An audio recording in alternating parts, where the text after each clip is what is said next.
Ok, on est en live. Super. Ben, merci à tout le monde d'être là. Je vais attendre qu'il y ait un peu de gens qui se joignent. OK. Super. Ben, mon nom est Rosalie Thibault. Je suis de la SEV, la coalition environnementale la coalition étudiante pour un virage environnemental et social. Aujourd'hui, j'ai décidé de faire un webinaire sur nos revendications et les visions de la SEV parce qu'il y a des revendications qui sont un peu plus techniques puis qui ont un peu plus de détails qu'il faudrait mieux comprendre. Pour mieux comprendre, il faudrait avoir des professionnels qui comprennent très bien les enjeux, comme j'ai invité ici aujourd'hui. Donc, on a Simon Dabin qui finit son doctorat en sciences politiques à l'Université de Montréal. Il est chargé de cours de politique et gouverne des peuples autochtones. Il va nous parler de la Déclaration des Nations unies sur les droits des peuples autochtones. Salut Simon. Salut. Et Anthony Garofalis-Auger de la... il va nous parler de la cible de 2030 pour la réduction de nos gaz à effet de serre. Il est du groupe Décarbonisation rapide. Salut Anthony. Salut. Donc, on va commencer avec Simon qui va nous expliquer un petit 30 minutes, une conférence sur les droits des peuples autochtones des Nations unies. Nous expliquer c'est quoi exactement ça, faire une bonne vulgarisation pour qu'on puisse ensuite faire une mobilisation qui est un peu plus exacte sur le sujet. Simon, je te laisse la parole. Le temps est à toi. Très bien. Merci beaucoup Rosalie. Merci beaucoup de l'organisation dans ce contexte un peu particulier. Je vais essayer de faire une bonne vulgarisation en 30 minutes. La Déclaration des Nations unies sur les droits des peuples autochtones, elle dispose de plusieurs droits. Donc en 30 minutes, c'est compliqué de tout vous présenter, mais je me suis concentré essentiellement sur deux points importants qui concernent directement les questions finalement environnementales et les rapports que peuvent entretenir et les compagnies d'exploitation des ressources et l'État canadien avec les nations autochtones. Je vais commencer avant tout par une petite mise en contexte de la Déclaration des Nations unies, non pas vous faire tout l'historique, elle a été adoptée donc en 2007, après d'âpres années de négociations.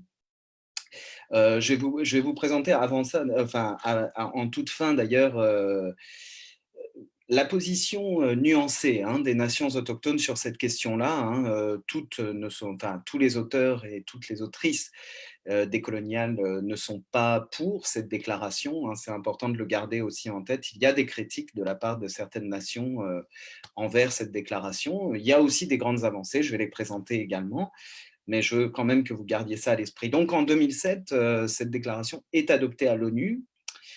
Dans le contexte canadien, le Canada a décidé en 2007 de la ratifier sans condition, de l'adopter sans condition.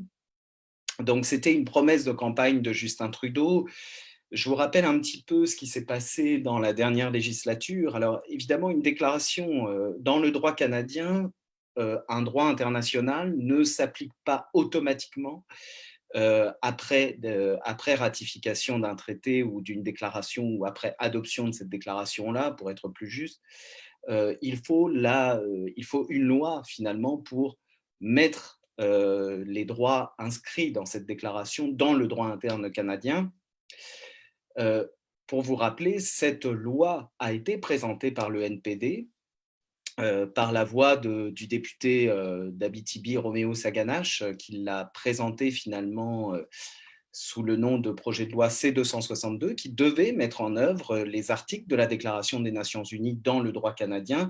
Cette loi est morte au feuilleton, largement à cause du Sénat et largement à cause des conservateurs. Elle est morte au feuilleton avant avant les élections, donc avant le déclenchement des élections. Donc à l'heure actuelle, Cette déclaration n'a pas force contraignante sur le droit canadien, mais je vais vous présenter quand même quelques avancées parce qu'elle a quand même quelques impacts sur la façon dont on peut concevoir les rapports entre les nations autochtones et les entreprises d'exploitation des ressources en grande partie et les autorités canadiennes. Donc voilà. Donc je vais insister sur 2 points. L'autodétermination d'abord. La Déclaration des Nations unies reconnaît dès son article 3 un droit à l'autodétermination des peuples autochtones. Alors le petit problème là-dedans, c'est que dès son article 4, la déclaration souligne que cette autodétermination ne touche qu'à leurs affaires intérieures, hein, elle le précise. Et dès l'article 46, paragraphe 1, la déclaration mentionne que ce droit à l'autodétermination et tous les droits inclus dans la Déclaration des Nations unies ne doivent pas conduire à détruire, je vous lis l'article, détruire ou amoindrir totalement ou partiellement l'intégrité territoriale ou l'unité politique d'un État souverain et indépendant. Qu'est-ce que ça signifie, ça? Ça signifie que ce droit à l'autodétermination reconnu dans la déclaration n'est qu'un droit qu'on dit un droit à l'autodétermination interne, c'est-à-dire un droit pour les peuples autochtones à s'administrer certes eux-mêmes, mais à ne pas être reconnus comme pleinement souverains. En fait, on leur refuse dans cette déclaration un droit à faire sécession et à être pleinement détenteurs de leur destinée finalement. Et ça, c'est l'une des critiques qui est portée par la littérature décoloniale qui dit que finalement cette déclaration limite les capacités des nations autochtones à pouvoir s'administrer eux-mêmes, à pouvoir décider elles-mêmes de leur destinée, de leur point de vue politique. C'est l'une des critiques. Donc, ceci dit, ce droit à l'autodétermination a conduit à un certain nombre de choses, je regarde là, conduit à un certain nombre d'avancées. Finalement, les autochtones sont censés pouvoir notamment avoir un droit à la protection de leur culture, à leur tradition, à leurs pratiques spirituelles, le droit de participer aux décisions politiques les concernant, le droit à l'éducation, à la protection des langues autochtones, je donne certains droits comme ça ici et là, le droit à l'accès aux terres ancestrales. Alors, donc, cet ensemble de droits, ce sont des énoncés de principe, comme je l'ai dit, il n'y a pas de force contraignante pour le moment, mais il faut les garder en tête, il faut bien comprendre que certains États dans le monde ont, ont profité de la Déclaration des Nations unies pour justement accorder ces droits-là aux nations autochtones qui étaient enfin, qui étaient sur leur territoire, bon bref, qui partageaient leur territoire. Au Canada, pour l'instant, c'est encore un peu lettre morte pour beaucoup de nations autochtones. Comme nous sommes dans une question de droits environnementaux, de rapports environnementaux, je voulais revenir donc justement sur ce que ce droit à l'autodétermination amène, notamment le fait de pouvoir participer aux décisions les concernant. Il y a un droit finalement qui découle de la Déclaration des Nations unies, un droit à être consulté pour les nations autochtones, ce qui s'est traduit par ce qu'on appelle le droit au consentement préalable, libre et éclairé. Euh, et là, je vais insister là-dessus. En fait, on est encore en train de débattre de ce que ça veut dire le consentement préalable libre et éclairé, comment ça se traduit dans le droit canadien, est-ce que ça vaut droit de veto? Par exemple, si une nation autochtone dit ben, nous ne voulons pas de ce projet-là, est-ce que ça vaut veto, ça, ou non? Alors, vous aurez tous compris et toutes comprises que pour l'instant, le droit au consentement préalable libre et éclairé ne vaut pas droit de veto. On consulte les autochtones, c'est l'une des avancées amenées par la déclaration, même si elle n'a pas force contraignante au Canada. Mais ça n'est pas parce qu'une nation dit nous ne voulons pas d'un projet que ce projet ne se fait pas, bien malheureusement. Donc voilà. Mais on débat de ce consentement préalable libre et éclairé. Et avant juste d'insister là-dessus, juste de préciser qu'une professeure dans un colloque soulignait, j'avais jamais fait attention à ça, mais soulignait que c'était largement un pléonasme, finalement, ce consentement préalable libre et éclairé. Parce que, en soi, un consentement devrait toujours être préalable, libre et éclairé. Et ce qui est assez étonnant ici avec la Déclaration des Nations Unies, c'est qu'on débat encore de ce que devrait être un consentement préalable, libre et éclairé, alors que ça semble assez logique finalement que tout consentement, que ce soit au niveau interne ou au niveau des nations autochtones, au niveau individuel ou collectif, devrait toujours être préalable, libre et éclairé, sinon ça n'est pas consentement de fait. Mais bon, on débat de cela et ça pose des difficultés, enfin en tout cas, il y a une certaine, euh, il y a une certaine divergence d'acception de ce que veut dire ce terme-là. Et je veux insister là-dessus parce que il faut bien comprendre la difficulté dans laquelle se trouvent les nations autochtones quand une compagnie, prenons une compagnie minière, prenons n'importe quelle compagnie, vient et dit, bon, on va négocier, donc d'abord avec le conseil de bande, on va négocier sur un projet d'exploitation de ressources qui passe sur vos terres ancestrales. La difficulté, là, c'est que souvent ces compagnies arrivent avec d'énormes moyens face à un conseil de bande qui, souvent, n'a pas forcément les moyens de se payer la batterie d'avocats en face de la compagnie minière, n'a pas forcément les ressources financières suffisantes pour pouvoir être réellement à égalité dans cette négociation.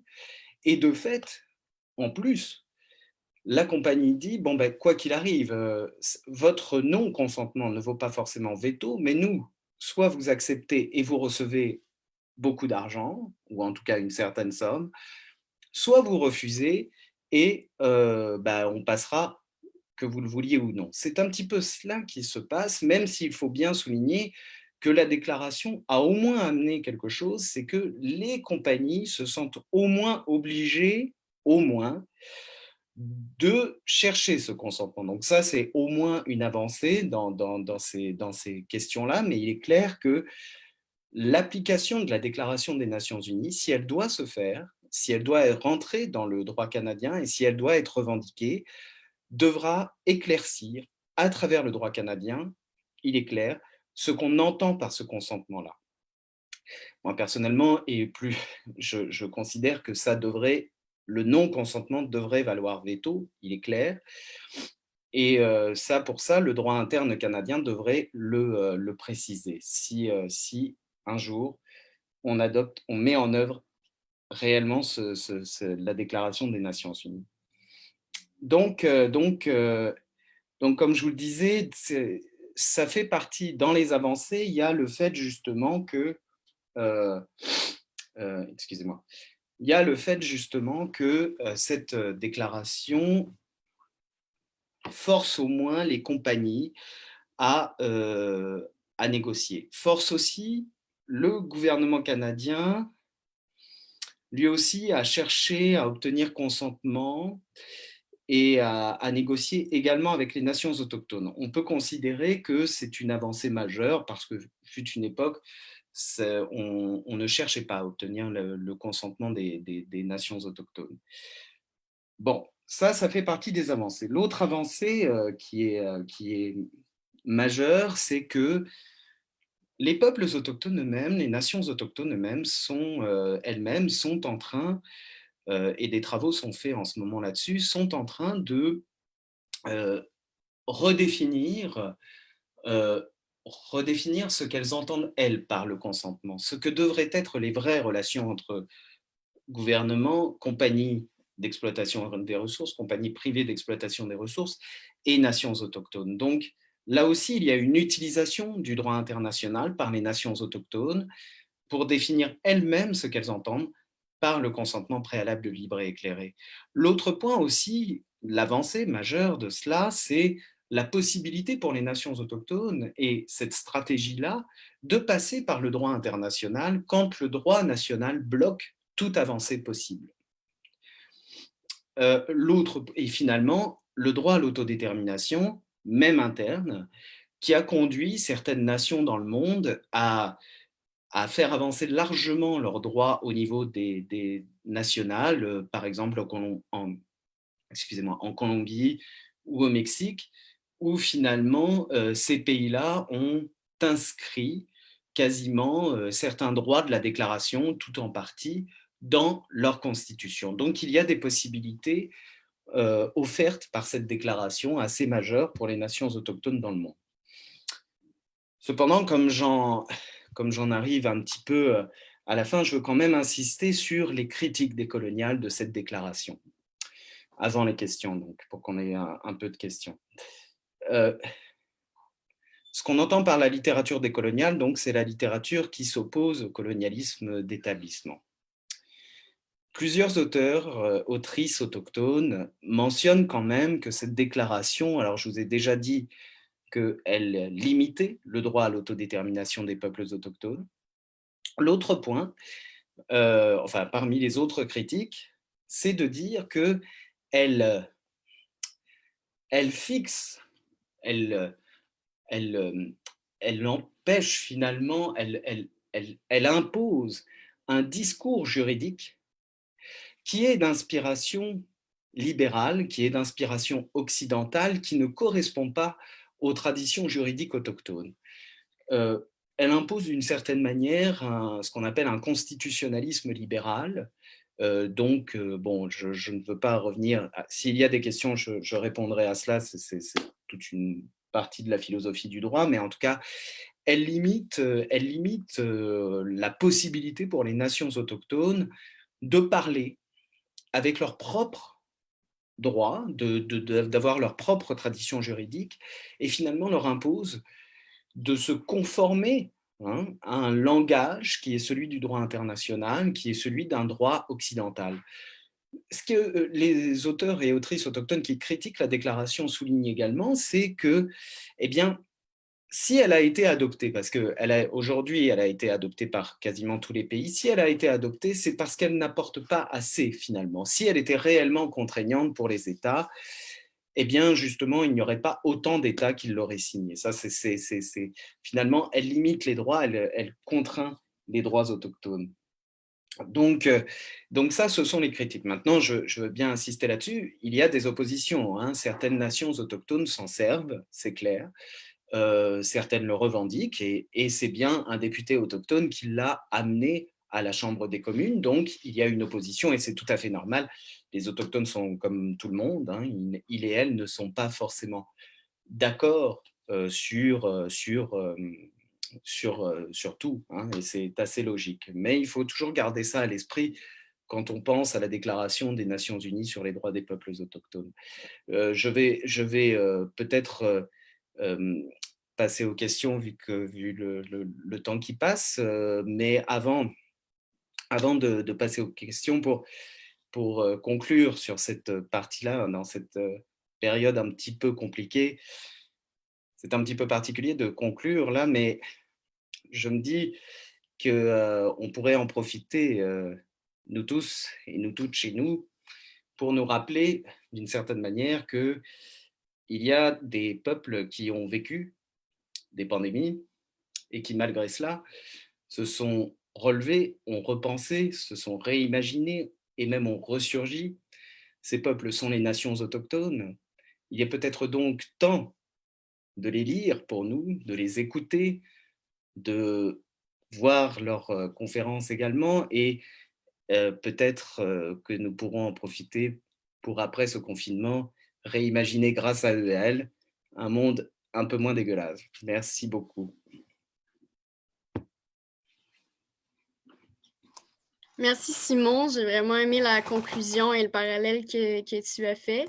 Il y aurait une question, donc pour imposer, pour qu'il y ait un droit de veto pour le non-consentement, qu'est-ce que ça impliquerait en tant que tel? Eh bien, ça impliquerait de définir d'une façon la plus stricte ce que c'est que le consentement.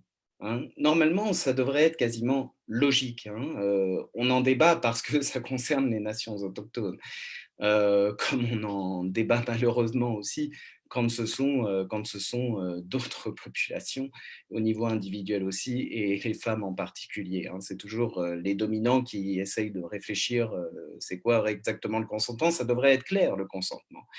Et donc, dans le droit interne, ça devrait être logique. Si les autochtones sont contre, on applique le consentement de façon complètement stricte.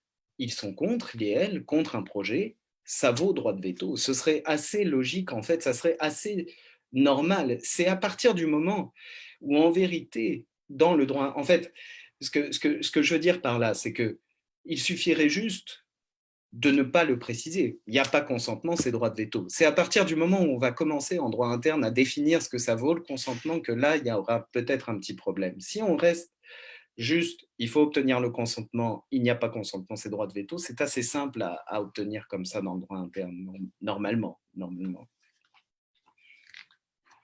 C'est quand on commence à en débattre finalement que ça pose problème. Il y a une autre question. Serait-il possible d'utiliser l'outil de la justice par des nations autochtones, par exemple, pour rendre la Déclaration des Nations unies sur les droits des peuples autochtones plus contraignante? Ouais. Sinon, comment peut-on s'y prendre? De Léonore. Ouais, alors c'est une très bonne question. C'est une très bonne question.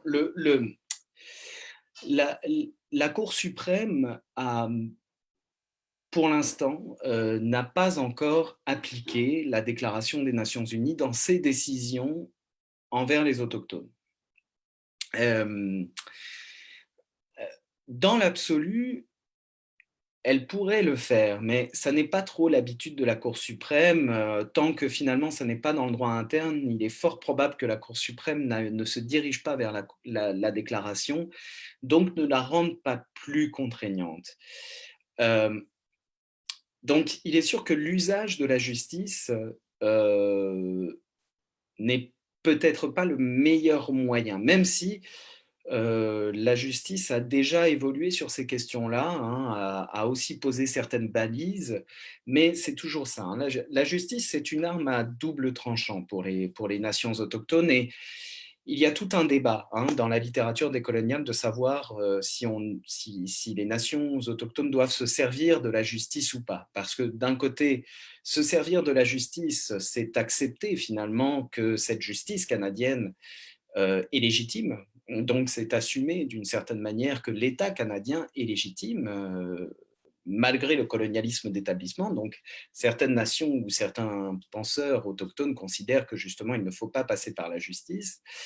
Quand d'autres disent, bon, l'avantage quand même des tribunaux, c'est certes d'aller vers les outils du dominant pour faire reconnaître des droits, mais la possibilité, c'est d'inclure de nouveaux champs des possibles, de nouveaux langages. Alors, il y a tout un débat là-dessus, c'est pour ça que je n'ai pas une réponse vraiment très fixe sur cette question-là, mais si ils ne veulent pas, l'autre point de la question, c'était si on ne passe pas par la justice, qu'est-ce qui peut se passer? Eh bien, moi, je pense que ce qui peut se passer pour rendre la déclaration plus contraignante ou pour faire avancer ces questions-là, eh bien, c'est ce qui se passe, c'est ce qui se passait finalement avant Apocalypse, là, donc toutes les manifestations qui ont eu lieu ces derniers temps, finalement, au Canada, de janvier à mars, pour la nation wet'suwet'en en solidarité, ces blocages-là, souvent, hein, forcent les gouvernements à changer de position. Alors, il y a ce genre de mouvement-là qui force finalement, qui force à des changements. Ou alors, eh bien, effectivement, il peut y avoir, pour rendre la déclaration plus contraignante, on peut pousser une nouvelle fois pour qu'une loi soit, comme ce qu'avait présenté Roméo Saganache, soit représentée à la Chambre des communes. Donc il y a plusieurs façons de concevoir comment on peut faire avancer cette déclaration des Nations unies. Merci, c'est une réponse très éclairante. J'ai une autre question. Est-ce que cette déclaration peut être un premier pas dans la bonne direction ou limite-t-elle une évolution plus ambitieuse de Jasmin? Oui. Alors, comme je le disais, comme je le disais, en tant qu'allochtone, je me verrais mal prendre position sur cette question finalement. Comme je le disais, il y a des positions divergentes. Certaines nations y voient effectivement une grande avancée parce qu'elle ouvre finalement beaucoup de champs des possibles. Elle permet euh, de repenser les relations.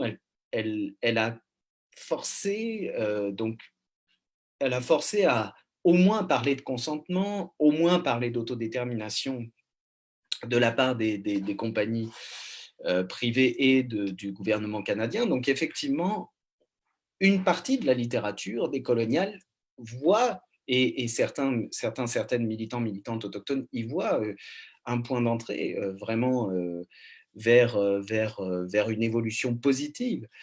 Mais comme je le disais, il y a aussi tout un pan de la littérature autochtone et certains militants, militantes qui considèrent que non, elle limite beaucoup, notamment, comme je le disais, le droit à l'autodétermination, parce que elle limite ce droit dans le droit écrit à un droit à l'autodétermination interne, donc elle ne permet pas un jour, enfin en théorie, elle ne permettrait pas de remettre en cause la souveraineté pleine et entière de l'État canadien, par exemple. OK. Donc, nous, on se mobilise surtout sur l'implémentation de cette déclaration-là. Et puis, on a un militant qui nous demande si ça vaut la peine de concentrer une grande partie de notre attention et de nos énergies d'alliés en revendiquant l'application de cette déclaration-là, ou est-ce qu'il y aurait d'autres façons plus créatives ou d'autres stratégies qu'on pourrait préconiser qui utiliseraient notre privilège dominant, comme on dit. Mmh. Très intéressant comme question. Euh, je crois que en tant qu'allié, il faut toujours être ouverte finalement euh, à à notre propre remise en cause et à l'écoute, hein. Il faut toujours savoir être allié finalement, et peu importe, quand on est allochtone, quand on est un homme, bon, peu importe, il faut toujours être prêt à se remettre en cause soi-même. Et donc, moi, je crois que il faut vous pouvez continuer enfin, il faut continuer à revendiquer la mise en œuvre de la Déclaration des Nations Unies, mais il faut aussi être ouverte finalement aux critiques qui peuvent être portées contre cette déclaration, euh, en étant conscientes les uns, les unes et les autres, finalement, que il n'y a pas consensus là-dedans, donc possiblement que vous pourriez revendiquer autre chose, enfin d'autres choses à côté, que vous pourriez finalement entendre d'autres revendications et ça ne serait pas forcément contradictoire, mais ce serait vous ouvrir finalement plusieurs portes en fonction finalement des demandes, des revendications des nations autochtones et des auteurs-autrices. Je pense que, enfin, je ne sais pas si je réponds bien à la question, mais Donc, d'être pluriel dans les demandes. ouais, oui, je crois. Il faut toujours. Je pense que c'est fondamental de toute façon, toujours, de ne pas rester, quand on est allié, de ne pas rester bloqué sur un point finalement. C'est toujours d'être ouvert, euh, enfin, de recevoir finalement continuellement ce que ceux dont on se dit alliés nous disent finalement, dans leur pluralité, dans leur diversité et dans la diversité de leurs opinions. je crois. Oui, oui, je pense que c'est une bonne façon de le voir. Il y aurait deux autres questions. Donc, les dernières questions. Première, où s'arrête la définition en ce qui a trait à l'autodétermination et le consentement par rapport aux enjeux qui les concernent? Par exemple, au niveau des changements climatiques, les langues et les cultures sont menacées parce qu'ancrées dans un territoire qui change désormais trop vite. Est-ce que la déclaration offre un levier par rapport à ça? Alors, ça serait, j'ai plus trop de temps pour répondre en plus. Mais non, mais c'est correct, c'est correct. Ça serait une très grosse question. Moi, personnellement, dans ma tête, je travaille notamment sur comment on définit l'autodétermination. Mais tout ça pour dire, alors, on peut voir cela au sens large dans la littérature.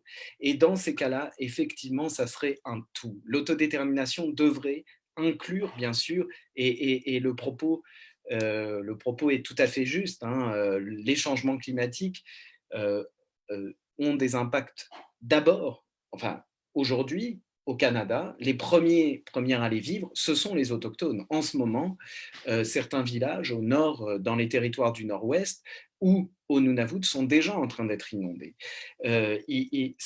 Donc évidemment, et sur les questions des langues, donc bien sûr, il y a toute une partie de la littérature décoloniale qui considère que l'autodétermination autochtone devrait inclure tout et devrait être impliquée immédiatement sur tous les enjeux, toutes les questions. Et il y a une autre partie, mais où elle s'arrête pour la déclaration. Eh bien, justement, c'est à la fois la force et la faiblesse de cette déclaration-là. Finalement, elle énonce beaucoup de droits qui devraient être protégés dans la déclaration, par le droit à l'autodétermination, mais à la limite, donc elle les limite en les fixant, mais on peut considérer que eh bien, la déclaration permettrait d'ajouter plusieurs droits et de considérer que oui, l'autodétermination, elle ne se choisit pas, ça devrait inclure tous les droits. Tout est possible, tout est possible. Et la dernière question, ce serait, est-ce que les nations autochtones peuvent faire appel à une certaine juridiction internationale afin de faire respecter leurs droits ancestraux? Si oui, laquelle? Ouais, alors j'ai perdu son nom, mais il y a, comment elle s'appelle déjà, le tribunal des peuples. Oh, je vous enverrai peut-être, j'ai complètement perdu le nom là. Il y a une juridiction internationale, mais bon, en gros, bon, au-delà de celle-ci qui est plus bon, qui est un peu plus marginal, qui a de l'impact, mais surtout en Amérique latine. Bon, le droit international, c'est toujours un peu particulier. Hein. C'est un peu comme les promesses, hein. Il n'engage finalement que ceux qui y croient. Donc le droit international, pour le faire appliquer, c'est souvent compliqué, notamment pour les nations autochtones, hein, parce que finalement, c'est le Canada qui choisit. Donc à part ce tribunal dont je vais retrouver, mais même si il passait par lui, d'abord, au-delà de celui-ci dont je ne retrouve pas le nom, il n'y a pas d'autre possibilité de passer par le droit international, enfin, pas de passer par des tribunaux internationaux. Et surtout, c'est ça, les tribunaux internationaux, souvent, ont peu d'impact au niveau interne. Sinon, les États-Unis auraient été condamnés un paquet de fois, finalement. Merci Simon, c'est vraiment éclairant. Ça nous aide à comprendre plus en détail cette revendication-là qu'on a sur l'implémentation. Je pense qu'on va penser à la pluralité des revendications pour être de bons alliés à l'Octone, pour les Autochtones. Et puis, je veux juste rappeler à ceux qui viennent d'arriver ou qui sont arrivés un peu en retard, c'était Simon Dabin qui est chargé de cours à l'Université de Montréal au cours politique et gouverne des peuples autochtones. Alors, je te remercie infiniment, Simon. Merci beaucoup à vous. Merci beaucoup. Vraiment gentil d'avoir accepté ce webinaire qui a été organisé un peu dernière minute pour s'ajuster à tous ces changements brusques, mais on fait avec. Il n'y a aucun problème. Prenez soin de vous, surtout en ces temps particuliers. Oui, je t'invite à rester si tu veux. Ou, Ouais, ouais, j'ai- donc ensuite, allez. on a un autre conférencier. Est-ce que tu peux rester avec nous? Je pense que mon coloc m'attend pour souper, Bon, mais bon souper. allez, bye. Merci beaucoup. Merci beaucoup. Donc, ensuite, la deuxième revendication, non, en fait, on a une revendication qui est d'avoir un plan qui correspond aux plusieurs positions suivantes, dont l'implémentation de la Déclaration des Nations Unies sur les droits des peuples autochtones et la réduction des la réduction des gaz à effet de serre d'ici 2030. Donc, qu'il y aurait zéro émission émise d'ici 2030. On a Anthony Garfalis-Auger du groupe Décarbonisation rapide qui va nous expliquer un peu qu'est-ce que ça veut dire, cette cible-là, parce qu'on entend souvent qu'on veut réduire les émissions de gaz à effet de serre de 45 d'ici 2030, que c'est le GIEC. Plusieurs groupes écologistes ont différentes cibles pour les gaz à effet de serre. Et puis, c'est une technique un peu plus dans la science brute. Donc, je laisserai Anthony nous expliquer ça. Salut, Anthony. Salut. Donc, oui, mon nom est Anthony Garoufalis-Auger. Je suis directeur exécutif de groupe de carbonisation rapide. Et je vais partager mon écran. Est-ce que vous le voyez? OK. Donc, ce que je vais présenter aujourd'hui, c'est sur les cibles et pourquoi groupe de carbonisation rapide, on est d'accord avec la cible de 2030, mais vraiment d'expliquer la science autour de ça et de nuancer un peu ces chiffres-là. Donc, une affaire que j'ai essayé de faire dans cette présentation, c'est démystifier un peu ce qu'on entend dans les nouvelles, ce que les scientifiques nous disent doit être fait pour éviter 1,5 degré de réchauffement ou 2 degrés de réchauffement, catastrophe climatique. Et je vais commencer avec une citation de Greta Thunberg. Donc, Greta Thunberg, les pays riches comme la Suède doivent commencer à réduire leurs émissions d'au moins 15 chaque année pour rester en dessous d'un objectif de réchauffement de 2 degrés. Et je mets cette citation-là parce que c'est quelque chose qu'elle dit souvent dans ses discours, mais qu'on n'entend pas souvent, on n'entend pas souvent citer dire ça.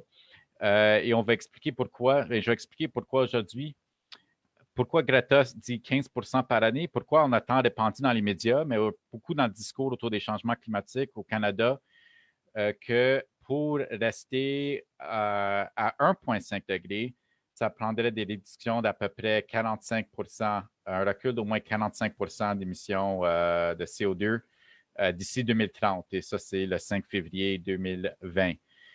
Donc, ça, c'était dans le devoir. Et ça, c'est comment que le devoir a cité le GIEC. Donc, c'est vraiment ce que je vais faire, c'est de montrer pourquoi il y a cette différence-là et pourquoi, donc, vraiment rentrer dans les chiffres. Et la manière dont je vais diviser la présentation, c'est que je vais vraiment rentrer dans le discours de Greta Thunberg parce que je pense qu'elle est une des meilleures porte-paroles pour le discours qu'on doit réduire radicalement et immédiatement les émissions de CO2. Et dans le discours qu'elle a donné à Montréal, c'est une traduction, la meilleure cote donnée par le GIEC, le monde avait encore 420 milliards de tonnes de CO2 à émettre en janvier 2020. Je vais parler de ces chiffres-là. Et aussi, je vais parler plus tard dans son discours, elle parle que ces calculs-là n'incluent pas l'aspect d'équité ou la justice climatique et aussi que le chiffre de 45 qui est cité souvent dans les nouvelles s'appuie également sur le fait que ma génération aspire des centaines de milliards de dollars de tonnes de CO2 dans l'air avec des technologies qui existent à peine. Et finalement, elle dit pas une seule fois, j'ai entendu un politicien, un journaliste ou un chef d'entreprise mentionner ces chiffres. Donc, je vais rentrer dans les détails immédiatement. Donc, pour commencer, les meilleures cotes données par le GIEC, le 420 milliards de tonnes. Donc, ça vient d'où? Donc, ça vient d'un concept qui s'appelle un budget carbone. Un budget carbone scientifique est un peu différent d'un budget carbone qui est utilisé par des gouvernements pour faire des cibles. Donc, ça, c'est vraiment un concept scientifique que j'explique, mais c'est une quantité fixe de CO2 qui peut être émise sans dépasser un seuil de température donnée. Donc, il peut avoir un budget de carbone pour 1,5 degrés, 2 degrés, 3 degrés. Il y en a dans le rapport de GIEC.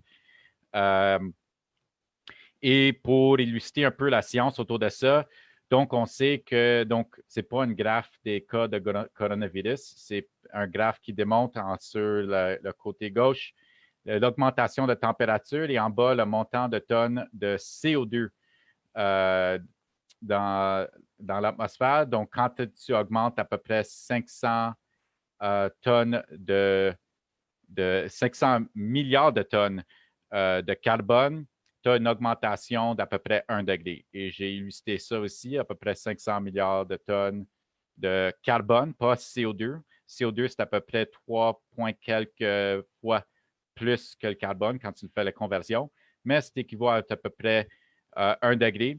Donc, le plus qu'on émet, le plus qu'on a une augmentation de température. Donc, c'est vraiment d'aller à zéro et d'arrêter l'augmentation de température. Donc, combien il nous reste pour limiter le réchauffement à 1,5 degré? Selon le GIEC, c'est à peu près 420 milliards de tonnes de CO2 en janvier 2020, mais en janvier 2018, mais en 2018, on a émis 42,5 milliards de tonnes et en 2019, on a émis 43,1 milliards de tonnes. Donc, il nous reste depuis janvier 2020 334,4 milliards de tonnes de CO2. Donc, ça rapetisse assez vite. En à peu près 8 ans, il nous restait plus de budget de carbone pour limiter le réchauffement à 1,5 degré. Mais ce budget de carbone-là, il faut que je l'explique, c'est pour avoir 66 de chances à limiter le réchauffement à 1,5 degré, qui n'est pas des très bonnes chances. Donc, c'est vraiment important de comprendre que même si on reste en dessous de ça, il y a quand même une chance qu'on va au-dessus. La température.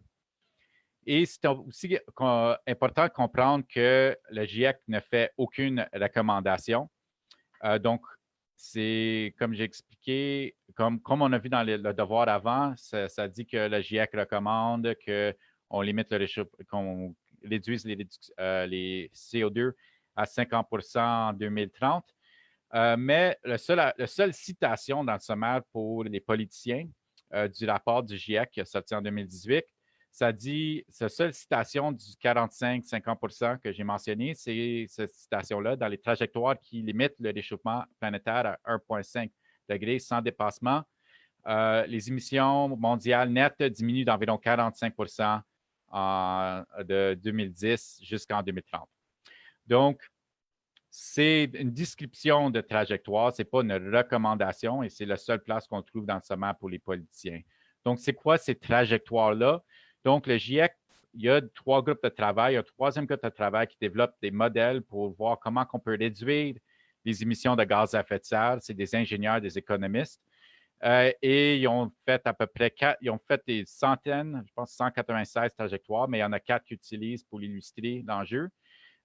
Donc, le 45 c'est basé sur une moyenne de ces 4 trajectoires-là. Mais ces trajectoires-là sont basées utilisent des technologies qui n'existent à peine dans leur modélisation. Et pour expliquer, donc, les technologies d'élimination de dioxyde de carbone, il y en a 2 gros qui est utilisé par le GIEC. Le premier, c'est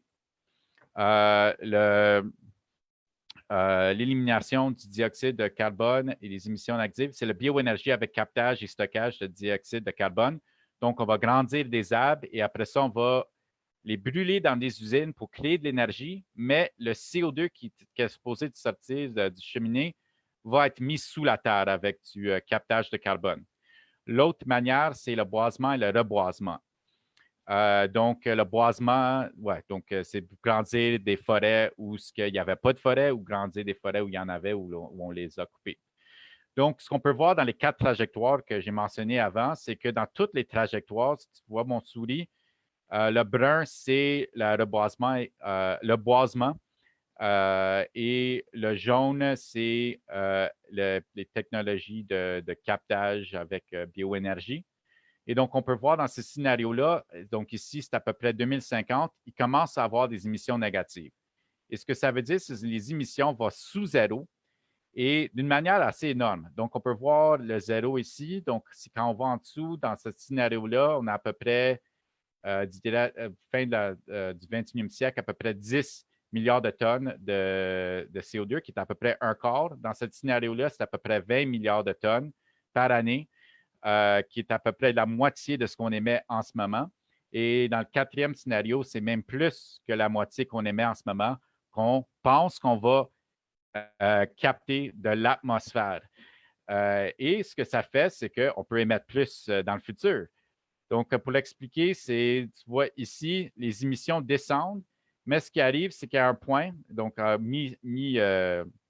mi-siècle, on s'en va dans le négatif, donc le net négatif. Mais ce que ça veut dire, c'est quand on va dans le net négatif, dans les émissions négatives, on peut continuer à émettre. Donc, le rouge ici, au-dessus de la ligne noire, c'est les émissions qui viennent de la production de pétrole, de l'industrie et de l'agriculture. Et la raison pourquoi ça continue, c'est parce qu'on a des émissions négatives dans le modèle. Donc, le 45 qu'on a vu, qu'on entend souvent dans les nouvelles, c'est basé dans ces modélisations-là qui croient qu'on va créer des technologies qui vont capter le CO2 et qu'on va être capable de continuer à émettre, émettre des émissions et de continuer à produire du pétrole et d'avoir des grosses industries. Donc, ça permet le business as usual. Sans avoir les émissions négatives, il faudrait avoir une réduction quand même beaucoup plus énorme, donc pour atteindre zéro émission, sans émissions négatives.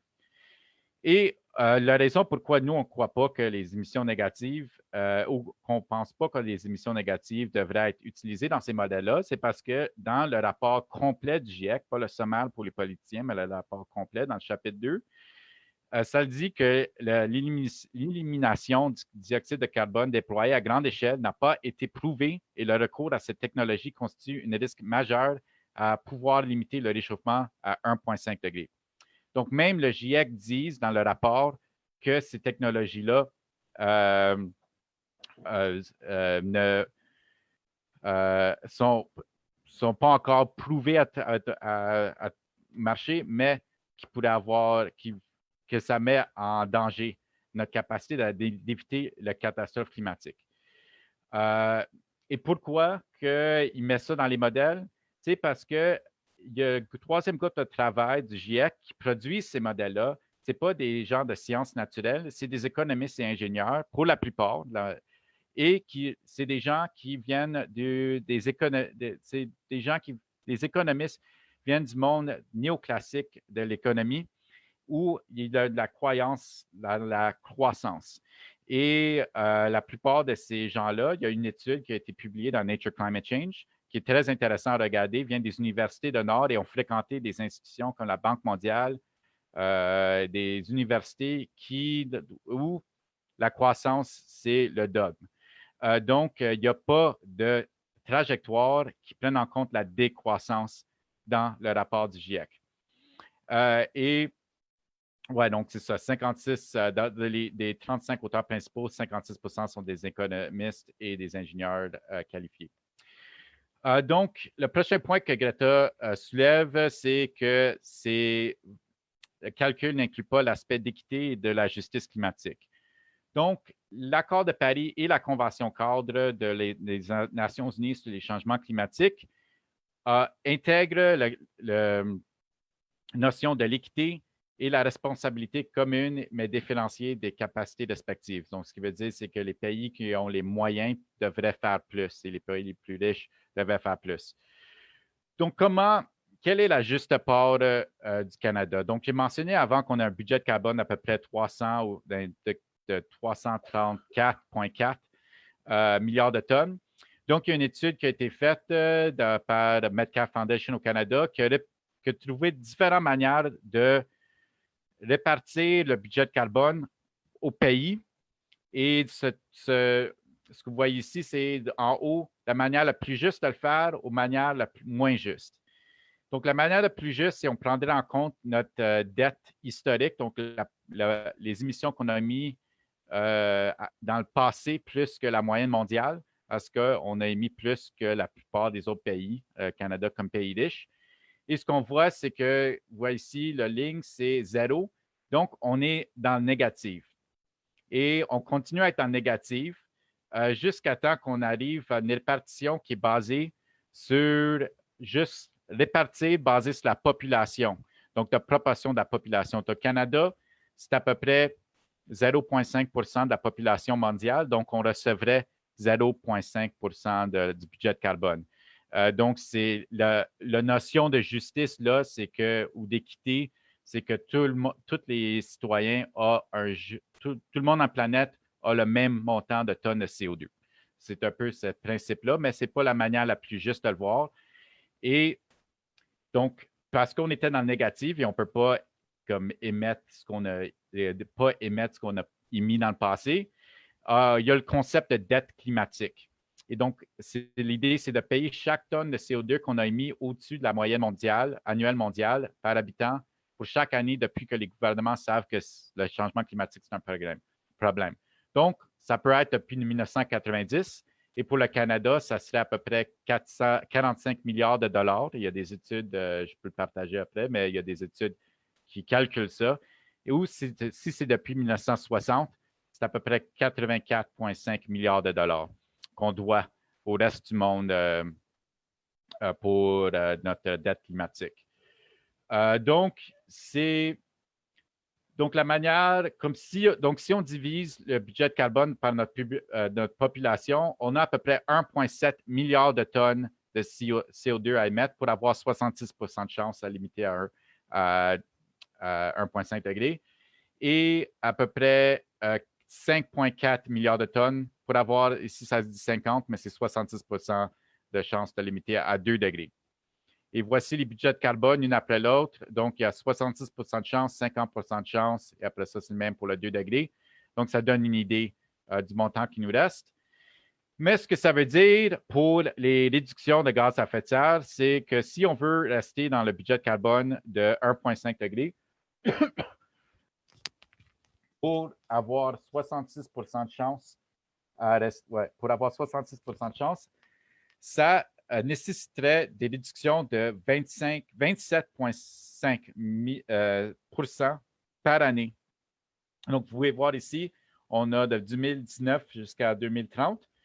Donc, il faudrait réduire de 27,5 chaque année. Pour avoir 50 de chance, c'est 19 Et après ça, si on veut éviter 2 degrés, c'est 9 par année, qui est bien plus que ce qu'on fait en ce moment. Pour avoir 50 de chance, c'est 7 par année. Et un autre concept qu'il faut comprendre avec les budgets de carbone, c'est que le plus qu'on attend, le plus d'efforts qu'on devrait faire. Donc, l'exemple ici, c'est si on réduit, par exemple, de 27,5 par année, voici la courbe, mais si on attend et on réduit juste de 10 par année pour les 2 prochaines années, il faudrait réduire de plus après pour être capable de rester dans notre budget de carbone. Donc, c'est à cause que la partie ici est l'équivalent à la partie ici. Donc, il faut rattraper dans le futur. Donc, ça veut dire que l'effort va être plus énorme dans le futur, le plus qu'on attend. Donc, chaque année qu'on attend, le plus d'efforts qu'il faut qu'on fasse, malheureusement. Et donc, oui, pas une seule fois que je n'ai entendu un politicien, un journaliste ou un chef d'entreprise mentionner ces chiffres. J'ajouterais là aussi, beaucoup de groupes environnementaux ne parlent pas de ces chiffres-là. Et on a fait une analyse d'une trentaine de groupes environnementaux au Canada pour voir ce qu'ils disent dans leurs documents. Et on va commencer avec la SEV, notre cible de 2030, pour faire une comparaison. Donc, si on compare, ça serait juste une courbe linéaire, donc de 2020 à 2030. pour les réductions. Et ça, c'est comment que ça se compare à 1,5 pour avoir 66 de chance ou à 50 Donc, on peut voir qu'il reste encore, que ce n'est pas assez pour rester en dessous de 1,5 degrés. Mais il n'y a rien qui dit dans la cible de la sève, ça dit 2030. Donc, si vous prenez des réductions de 27,5 par année, vous pourrez quand même atteindre zéro émission ou presque zéro émission en 2030. Mais la différence entre la courbe linéaire et la courbe exponentielle, c'est quand même des centaines de millions de tonnes de CO2. Donc, juste ici, je vais juste comparer la cible de 27,5 aux cibles de Réseau Action Climat, qui est un réseau de groupes écologistes à travers le Canada, de groupes qui travaillent sur le climat. Donc, on peut voir qu'ils sont très loin. Donc, ça, c'est 60 de réduction en 2030 avec carbone neutralité en 2040. Et celui du GIEC, qui est en orange, donc on peut voir très loin. Puis ça, c'est le cible fédéral. Je n'ai pas mis la projection actuelle, parce qu'on augmente notre production de CO2 dans ce pays. Mais vous pouvez voir qu'on est très loin de ce qui est nécessaire. Et donc, si on ajoute le 2, on peut les comparer, mais on est très loin. Et donc, ici, c'est une autre manière de l'illustrer, mais on peut voir les budgets de carbone en bleu. Puis après ça, on peut voir, j'ai ajouté Extinction Rebellion, qui est le premier après les budgets de carbone, mais après ça, le SEV. Donc, vous pouvez comparer la grandeur des émissions cumulatives entre 2030 et 2020 et 2050.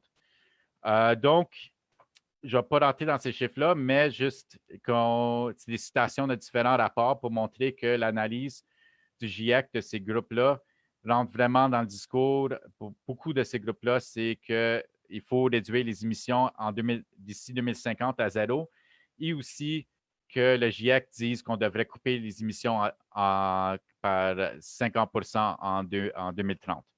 Donc, ça, c'est répandu presque partout dans les groupes environnementaux au Canada encore.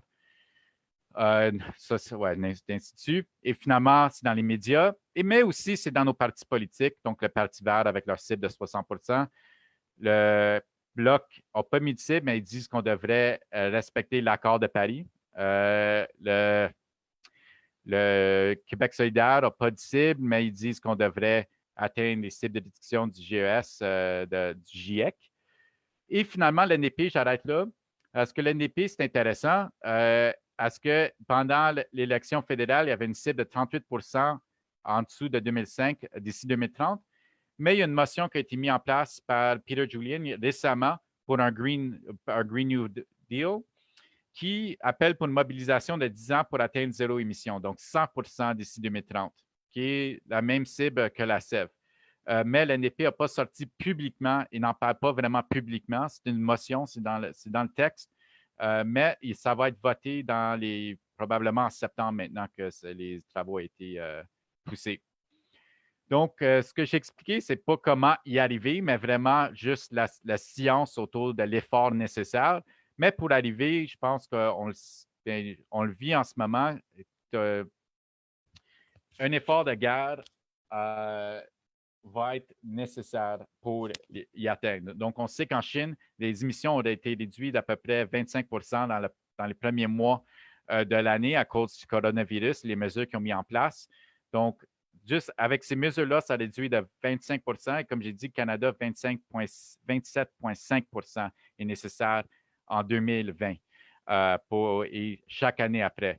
Donc, ça donne une idée de l'ampleur du problème, mais aussi une idée des types de politiques et l'ambition des politiques qui vont être nécessaires pour limiter le désastre climatique et limiter le pire. Donc, qu'est-ce qu'on devrait dire? Je pense que ce qui est important, c'est de dire qu'il y a besoin d'une réduction immédiate et radicale des émissions, carbone neutralité d'ici 10 ans, une adaptation radicale et de mobilisation sociétale économique équivalente à l'ampleur d'un effort de guerre. Et c'est pourquoi aussi, avec Groupe de carbonisation rapide, on supporte d'Extinction Rebellion et on supporte ce que vous faites, les étudiants, la SEV et votre cible ambitieux. Merci et je vais prendre des questions.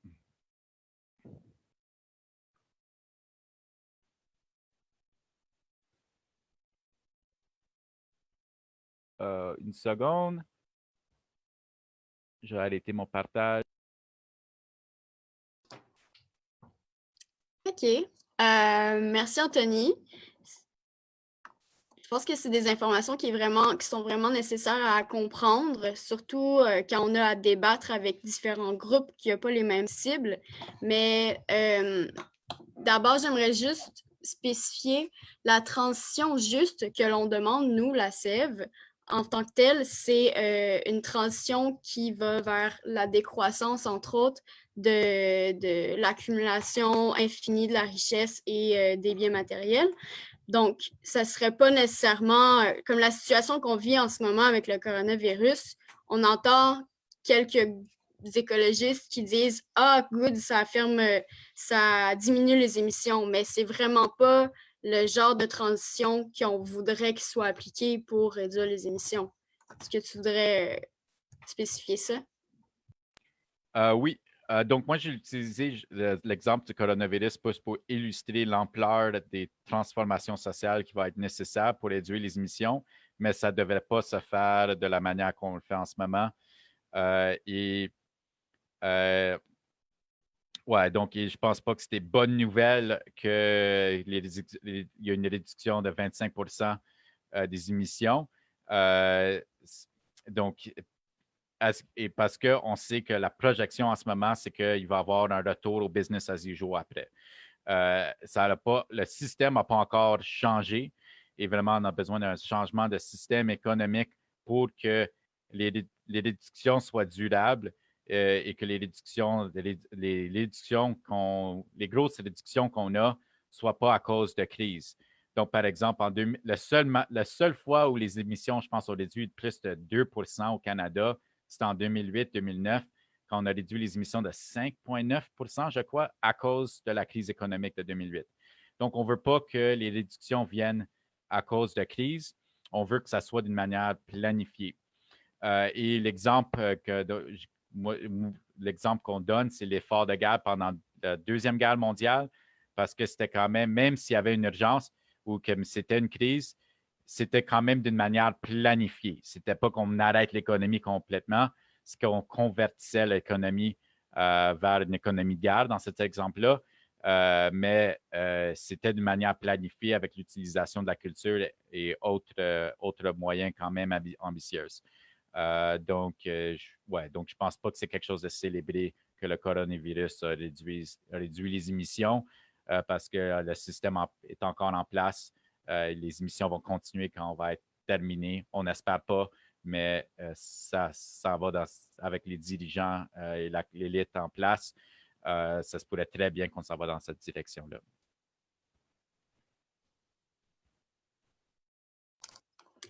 On a une question de Léonard. Est-ce que ce serait possible de savoir ce qui justifie le fait que la cible carboneutralité 2030 nous donne juste 66 de chance de rester sous la barre des 1,5 degrés Celsius? Pourquoi?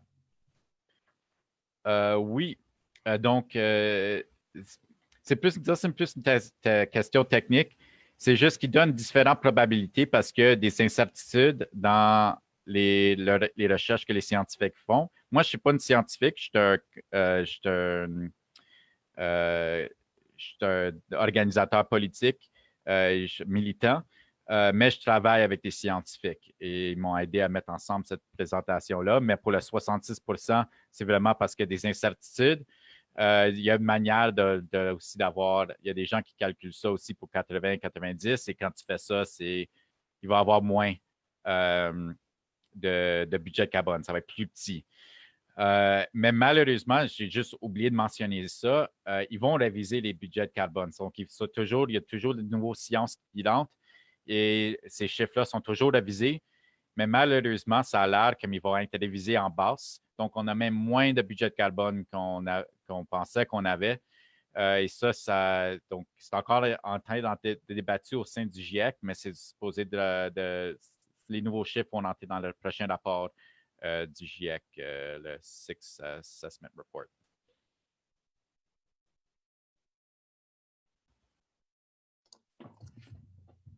OK, ça clarifie quelques trucs, des petits détails qui sont extrêmement importants à comprendre.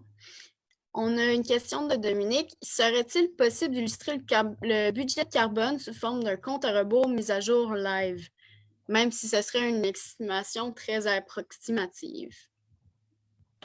Est-ce que tu peux répéter la question? Je n'ai pas compris l'outil qu'on a. Est-ce que ce serait possible d'utiliser un budget de carbone sous forme d'un compte à rebours mis à jour live, une espèce d'animation, j'ai l'impression, donc qui serait constamment en train de changer selon les nouvelles prédictions ou les nouvelles données?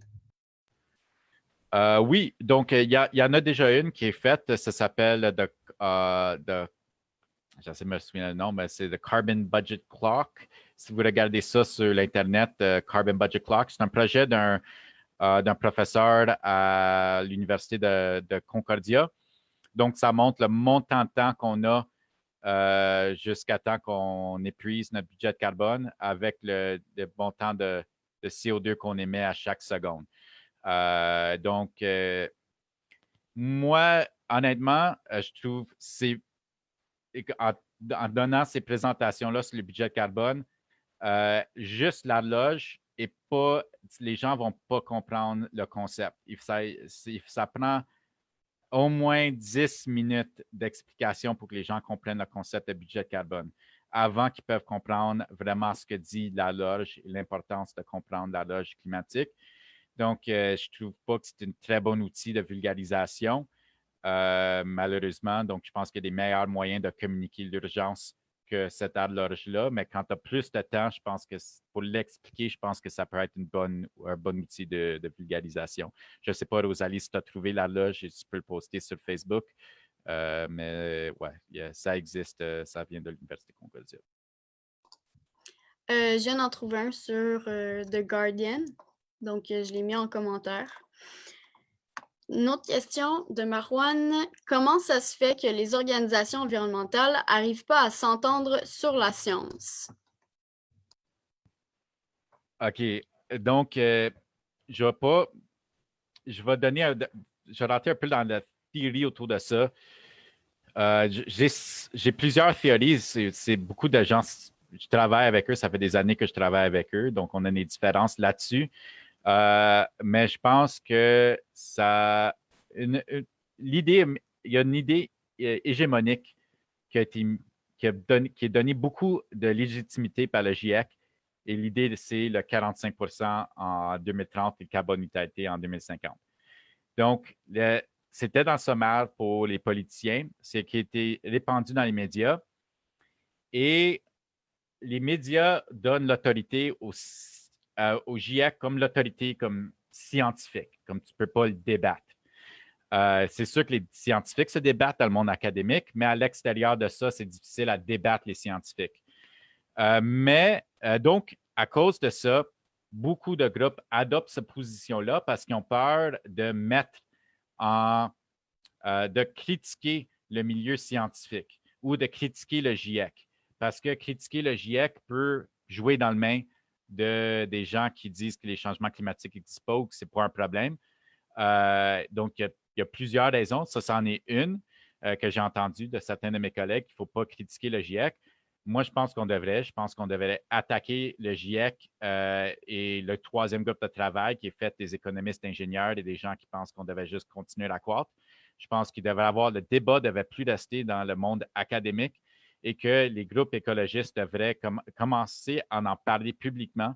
Et je ne pense pas que c'est très difficile à expliquer pour les problèmes avec leur modèle. Et je pense donc moi, je pense que ça ferait une très bonne campagne et je pense que Greta Thunberg fait un très bon job de mettre en avant ce discours-là et de parler des émissions négatives, etc. Mais je n'ai pas encore vu ça être mis dans une campagne. J'ai juste vu des lettres ouvertes et des articles dans des publications académiques qui en parlent beaucoup. Il y a plusieurs articles sur le problème avec les émissions négatives et les modèles, mais ça ne sort pas de là. Donc, les gens ne veulent pas, les groupes écologistes, ce que je vois, ne veulent pas se rentrer dans ce débat-là. Donc, ils vont mettre en avant ce que dit le GIEC, mais donc, le cible de 60 juste pour l'expliquer, d'au moins 60 de CANRAC, c'est basé dans le Low Energy Demand Scenario. Donc, j'ai mentionné qu'il y a 4 trajectoires. Il y en a un qui ne prend pas en compte les émissions, les technologies d'émissions négatives, les BICS, mais qui prennent en compte le boisonnement, là, donc encore des émissions négatives, mais d'une autre forme qui n'est pas une technologie, mais le boisement. Donc, il y a encore des émissions négatives dans le modèle, mais ça, c'est un des 4 trajectoires dans le sommaire pour les politiciens. Donc, c'est basé là-dessus encore sur le sommaire pour les politiciens. Mais si les gens promouvoient la décroissance et promouvoient qu'on devrait toujours avoir le principe de précaution parce que si ça ne marche pas, vraiment, c'est désastreux. Là. On parle de l'extinction de l'espèce humaine, etc. On ne devait pas prendre ce risque-là. Moi, je ne suis pas confortable à prendre ce risque-là. Moi, je pense aussi beaucoup de groupes écologistes. Et en ce moment, on fait une tournée, on parle par Zoom avec beaucoup de groupes, ne savent pas ces chiffres-là parce qu'ils prenaient comme acquis que le GIEC, c'était l'autorité scientifique et que la question était réglée. Donc, il reste encore un job de vulgarisation et au sein des groupes écologistes pour en parler, mais aussi pour qu'ils adoptent ça comme une position pour qu'il y ait plus de gens possibles qui en parlent et pour vraiment défendre l'idée hégémonique que j'ai du 45% d'ici 2030.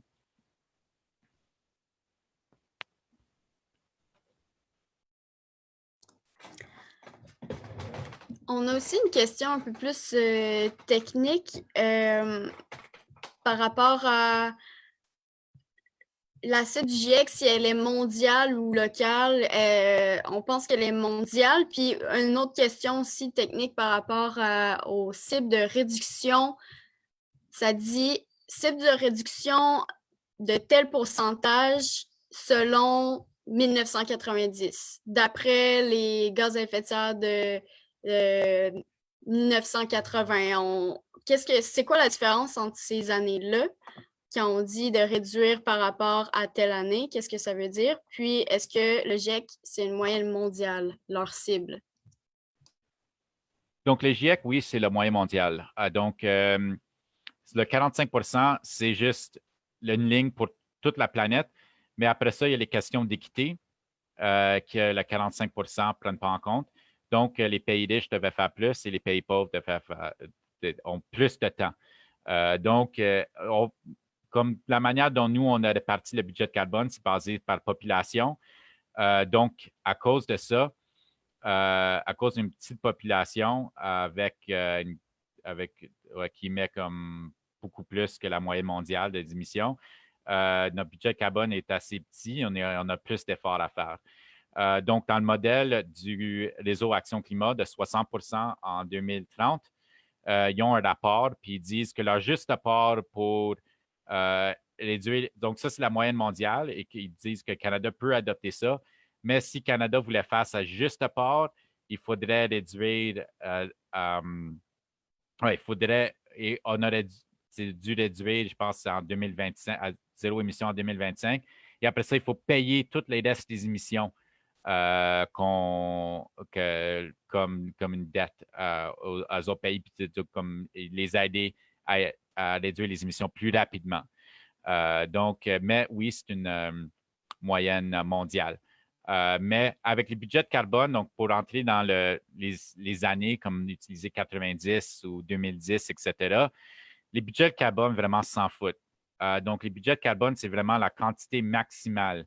Donc, si on dit que devrait réduire les émissions sous 2010 sous 2010 en 2030, à zéro en 2030, je ne sais pas comment illustrer ça, mais donc, OK, donc si on a besoin de réduire les émissions de 50 sous le niveau de 2010 en 2030, donc chaque année, donc on pourrait attendre 5 années avant de commencer à réduire donc en 2000, on ne fait rien 2001, 20, 2021, 2022, 2023. Et après ça, en 2024, on décide de réduire les émissions à 50 Mais comme j'ai expliqué plus tôt, parce qu'on a budget de carbone et parce que le plus qu'on attend, le plus qu'on émet, donc ça a une grosse... on a trop émis. Donc, l'idée, donc ça vraiment, ça n'a pas d'importance l'année que tu as pris comme pour réduire en dessous. Vraiment, l'important, c'est les émissions cumulatives. Et nous, on utilise année par année. Donc, on dit qu'il devrait 27 à chaque année. Donc, c'est ça, parce que c'est beaucoup plus précis. Mais après ça, on peut rentrer dans les mois, etc. Mais par année, ça donne une meilleure idée de l'effort qui est nécessaire. Mais pour juste, il y avait un moment, et c'est encore le cas, donc les cibles du Canada de 37, je pense que c'est 30 réduction de 30 sous 2005 en 2030. Il n'y a pas de science autour de ça. Il n'y a pas de raison pourquoi ils ont choisi ces dates-là. Oui, c'est le cible choisi par le gouvernement Harper, qui continue sous les libéraux, mais c'était une décision politique, sans vraiment de science en arrière de ça. Donc, c'est arbitraire. Et les politiciens ont juste décidé une date 2005, ça allait être la date, et 30 ça va être le pourcentage en 2030 qu'on va réduire les émissions. Mais il n'y a pas vraiment une bonne analyse scientifique en arrière de ces chiffres-là.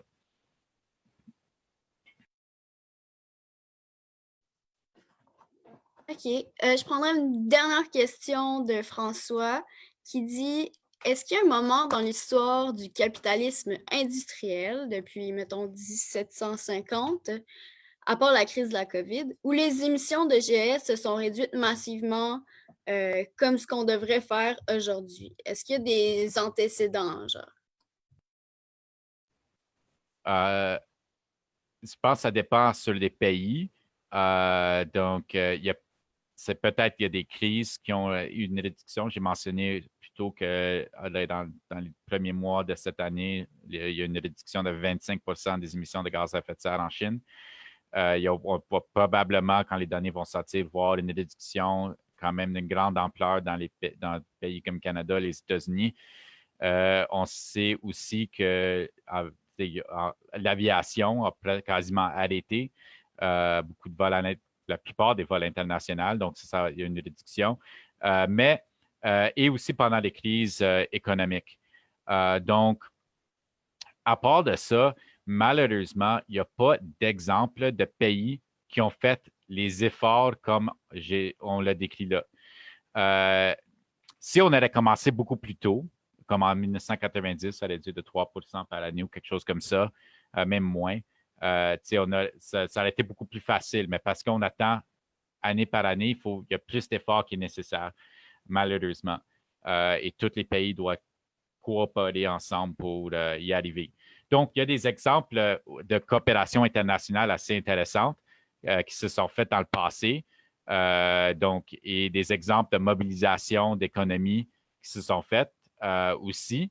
Mais sont associés, les mobilisations d'économies sont associées avec les GES, mais il y a l'effort politique aussi. Donc, il y a l'effort économique, mais il y a aussi l'effort politique et la volonté, le courage politique qui a été démontré pendant certaines périodes, notamment la Deuxième Guerre mondiale. Mais je n'ai pas vraiment d'autres exemples dans ma tête en ce moment. Donc, merci Anthony. Je pense qu'on va clore là-dessus. Dans le fond, la mobilisation politique, la volonté politique, c'est pour ça qu'on est là. C'est la mobilisation étudiante qui se rallie avec plein d'autres mobilisations écologiques, sociales, environnementales, qui va essayer de réduire les émissions de gaz à effet de serre pour promettre de façon équitable un peu un avenir à nos enfants, puis au reste de la vie, à la biodiversité. Donc, pour ceux qui viennent d'arriver ou qui sont arrivés un peu trop tard, c'était Anthony Garfalis-Auger de Groupe Décarbonisation Rapide qui nous expliquait les faits scientifiques, la science derrière les cibles de réduction de gaz à effet de serre nos cibles que l'on demande, c'est d'avoir 100% des émissions qui sont réduites d'ici 2030. Donc, d'ici 2030, il n'y ait plus de gaz à effet de serre émis dans l'atmosphère. Et vous pourrez voir ce webinaire quand je vais le fermer, ensuite sous format vidéo. Donc, ça va être enregistré. Merci d'avoir été là. Ça s'inscrit dans la semaine de la transition des étudiants de la Coalition étudiante pour un virage environnemental et social. On avait une mobilisation de grève cette semaine qui est axée sur l'éducation populaire surtout. Donc, c'était dans ce but-là qu'on voulait faire cette petite capsule avec nos visions, nos revendications pour peut-être que la plupart comprennent mieux et se mobilisent avec nous. Donc, sur ce, je vais vous quitter, puis vous pourrez réécouter ça après. Merci.